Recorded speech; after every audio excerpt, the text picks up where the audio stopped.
Hi hello friends, అందరికీ నమస్కారం అండి. Welcome to our YouTube channel. రాష్ట్ర వ్యాప్తంగా ఉన్నటువంటి మహిళలకు ప్రభుత్వం నుంచి 2 అదిరిపోయే శుభవార్తలు అయితే రావడం జరిగింది. ఈ తేదీన రాష్ట్ర వ్యాప్తంగా ఉన్నటువంటి మహిళల ఖాతాలో ప్రభుత్వం 2 పథకాలకు సంబంధించి డబ్బులను జమ చేయబోతుంది. సో ఈ పథకాల్లో భాగంగా ఈ డబ్బులు అనేవి జమ చేస్తున్నారు.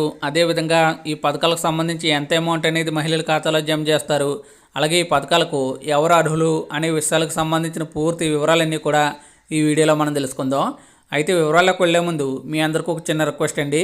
ఈ వీడియో చూస్తున్న ప్రతి ఒక్కరు కూడా వీడియోని అక్కడ స్కిప్ చేయకుండా ఎండ్ వరకు చూడండి. అదేవిధంగా ఇలాంటి మరిన్ని ఇన్ఫర్మేటివ్ వీడియోస్ కోసం మన ఛానల్ సబ్స్క్రైబ్ చేసుకొని పక్కనున్న బెల్ ఐకాన్ని ఆల్ నోటిఫికేషన్స్ని యాక్టివేట్ చేసుకోండి. అలాగే ఈ వీడియోని మీ మిత్రులకి వాట్సాప్ గ్రూపులకి షేర్ చేసి సపోర్ట్ చేయండి. ఇంకేమాత్రం ఆలస్యం చేయకుండా వివరాలకైతే వెళ్ళిపోదాం. ఆంధ్రప్రదేశ్లో కొత్త ప్రభుత్వం వరుసగా ఎన్నికల హామీలను అమలు చేస్తూ ముందుకు వెళుతుంది. చంద్రబాబు నాయుడు గారు ముఖ్యమంత్రిగా ప్రమాణ స్వీకారం చేసిన వెంటనే ఇచ్చిన హామీల మేరకు 5 కీలక ఫైళ్లపై సంతకాలు చేశారు. నిరుద్యోగ యువత కోసం మెగా డిఎస్సి, రైతుల కోసం ల్యాండ్ టైటిలింగ్ గేట్ రద్దు, పెన్షన్దారుల కోసం పెన్షన్ పెంపు, పేదల కోసం అన్నా క్యాంటీన్లు, నైపుణ్య శిక్షణ కోసం స్కిల్ సెన్సస్ ఫైళ్లపై సంతకాలు చేశారు. ఇలా అన్ని వర్గాల ప్రజలను ఆకట్టుకునేలా వరుసగా హామీలను అమలు చేస్తూ ముందుకు వెళుతున్న చంద్రబాబు నాయుడు గారు మరో 2 హామీలపై కూడా దృష్టి పెట్టినట్లు అధికార వర్గాలు వెల్లడించాయి. ఎన్నికల ప్రచారంలో భాగంగా చంద్రబాబు నాయుడు గారు మహిళలను ఆకట్టుకునేలా అనేక హామీలు ఇచ్చారు. ముందుగా చూసుకున్నట్లయితే రాష్ట్ర వ్యాప్తంగా 18 సంవత్సరాల నుండి 60 సంవత్సరాల మధ్య వస్తున్నటువంటి మహిళలకు నెలకు 1500 రూపాయల చొప్పున ఆర్థిక సహాయం అందజేస్తామని తెలుగుదేశం పార్టీ మేనిఫెస్టోలో ప్రకటించడం అయితే జరిగింది.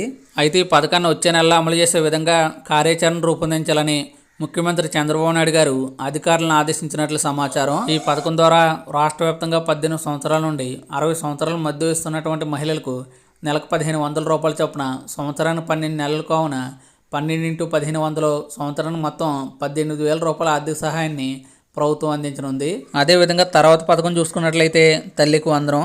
ఈ తల్లికి వందనం అనే పథకంలో భాగంగా రాష్ట్ర వ్యాప్తంగా స్కూల్కి వెళ్లే ప్రతి విద్యార్థికి 15,000 రూపాయల చొప్పున ఆర్థిక సహాయం అందజేస్తామని తెలుగుదేశం పార్టీ మేనిఫెస్టోలో ప్రకటించడం అయితే జరిగింది.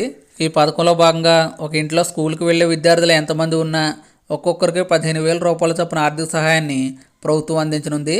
అంటే ఉదాహరణకు ఒక ఇంట్లో స్కూల్కి వెళ్ళే విద్యార్థులు 2 ఉంటే కనుక ఒక్కొక్కరికి 15,000 రూపాయల చొప్పున ఇద్దరికి మొత్తం 30,000 రూపాయల ఆర్థిక సహాయాన్ని ప్రభుత్వం అందించనుంది. ఈ పథకాన్ని కూడా వచ్చే నెలలో అమలు చేసేందుకు కార్యాచరణ రూపొందిస్తున్నట్లు అధికార వర్గాల నుంచి సమాచారం.